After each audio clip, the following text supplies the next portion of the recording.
నిన్న మా శాసనసభ్యులు గౌరవనీయులు మైపాల్ రెడ్డి గారి పైన ఈడీ దాడులు జరిగిన నేపథ్యంలో వారిని కలవడానికి మాట్లాడడానికి రావడం జరిగింది. ముఖ్యంగా ఈరోజు దేశంలో అధికారంలో ఉన్న కేంద్ర ప్రభుత్వం, రాష్ట్రంలో అధికారంలో ఉన్న రాష్ట్ర ప్రభుత్వాలు ప్రతిపక్ష నాయకులను, ప్రతిపక్ష శాసనసభ్యులను టార్గెట్గా చేసి వేధించే కార్యక్రమానికి పాల్పడుతూ ఉన్నారు. ఇప్పుడే మేము మహిపాల్ రెడ్డి గారితో మాట్లాడితే కనీసం ఇంట్లో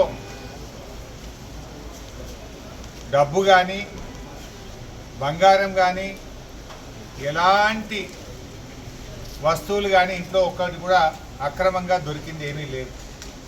ఏది ఉన్నా ఐటీ రిటర్న్స్తో బాజాబ్తా అన్నీ క్లియర్గా స్పష్టంగా ఉన్నాయి తప్ప ఒక్క తప్పు కూడా లేదు. అయినా ఎందుకు దాడులు చేస్తున్నట్టు? కేవలం భయభ్రాంతులకు గురి చేయడం, లొంగ తీసుకునే ప్రయత్నం చేయడం.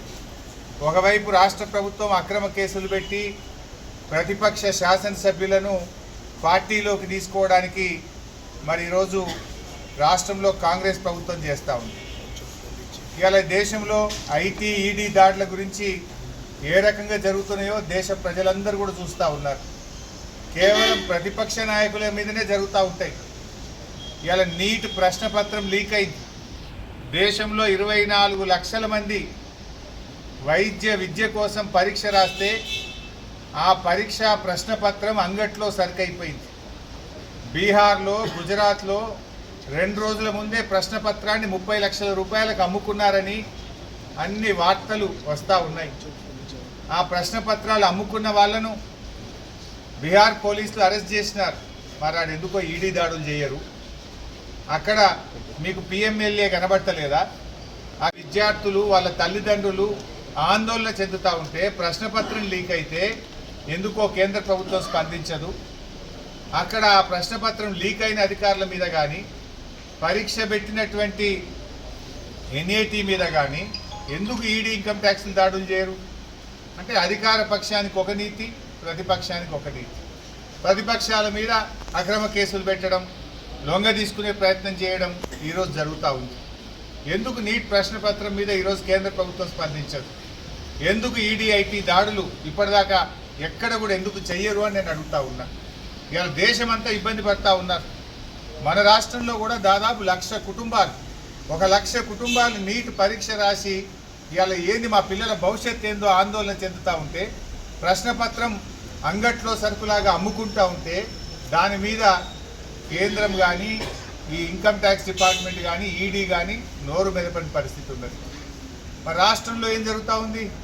రాష్ట్రంలో ఉన్న కాంగ్రెస్ ప్రభుత్వం కూడా ఇవాళ ప్రతిపక్ష నాయకులను టార్గెట్గా పెట్టి మమ్మల్ని మా మూమెంట్స్ అన్నింటినీ కూడా ఇంటెలిజెన్స్ నెట్వర్క్ ద్వారా, ఫోన్ల ద్వారా మా అన్నీ కూడా మానిటర్ చేస్తూ ఇవాళ రాష్ట్రంలో కాంగ్రెస్ పార్టీ కూడా బీఆర్ఎస్ ఎమ్మెల్యేల మీద టార్గెట్ పెట్టుకొని పనిచేస్తూ ఉన్నారు. ఏదో రకంగా బీఆర్ఎస్ ఎమ్మెల్యేలను కాంగ్రెస్ పార్టీలో చేర్పించుకోవాలి. చెప్పేదేమో శ్రీరంగ నీతులు. కాంగ్రెస్ పార్టీ మేనిఫెస్టోలో ఏం పెట్టారు? కాంగ్రెస్ పార్టీ మేనిఫెస్టోలో ఎవరైనా ఎమ్మెల్యే పార్టీ మారితే అదే నిమిషం పార్టీ సభ్యత్వం పోయి రద్దు చేయాలని చెప్పేమో కాంగ్రెస్ పార్టీ మేనిఫెస్టోలో రాహుల్ గాంధీ గారే మేనిఫెస్టో విడుదల చేస్తారు. కానీ చేస్తున్నది ఏంటి?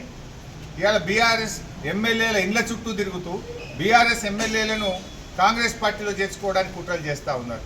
వినకపోతే ఆ ఎమ్మెల్యేలు టార్గెట్ చేయడం, అక్రమ కేసులు పెట్టడం, భయభ్రాంతులకు గురి చేయడం, కుటుంబ సభ్యుల్ని ఇబ్బంది పెట్టడం ఇది జరుగుతూ ఉంది. ఇవాళ ప్రజలన్నీ కూడా గమనిస్తూ ఉన్నారు. ప్రజలు మీకు అవకాశం ఇచ్చింది ప్రజలకు మేలు చేయమని, ప్రజలకు ఇచ్చిన హామీలు అమలు చేయమని. కానీ ప్రజలకు ఇచ్చిన హామీలు వదిలిపెట్టినరు. ప్రతిపక్షాలను బలహీనపరుస్తాం, వినకపోతే ప్రతిపక్షాల మీద కేసులు పెట్టి ఇబ్బంది పెడతామని ప్రయత్నం చేస్తూ ఉన్నారు. కానీ మా మైపాల్ రెడ్డి గారు, వారి కుటుంబ సభ్యులు ఇవాళ చాలా గట్టిగా ఉన్నారు. ఈడీ అధికారులకు సంపూర్ణంగా సహకరించిండ్రు. ఫోన్లు ఇచ్చిండ్రు, లాకర్లు ఇచ్చిండ్రు, బీరువాలు ఇచ్చిండ్రు, కాగితాలు ఇచ్చిండ్రు, ఇవన్నీ చెక్ చేసుకోమన్నారు. వాళ్ళు అణువు ఎత్తికినా, ఎందుకంటే తప్పు చేసింది లేదు కనుక, ఆడ దొరికిందేమీ లేదు, తప్పు చేయలేదు కనుక భయపడాల్సిన అవసరం అంతకంటే లేదు. పూర్తిగా సహకరించాం. ఇవాళ మాకు న్యాయ వ్యవస్థ మీద నమ్మకం ఉన్నది. తప్పకుండా న్యాయ వ్యవస్థ ద్వారా మేము అంతిమంగా న్యాయం గెలుస్తుంది. మీరు ఇలా ప్రభుత్వాలను అడ్డం పెట్టుకొని వేధిస్తారు కావచ్చు, ఇబ్బంది పెట్టారు కావచ్చు, కానీ ధర్మం గెలుస్తుంది, న్యాయం గెలుస్తుంది, న్యాయం నిలుస్తుంది. మా ఎమ్మెల్యే గారు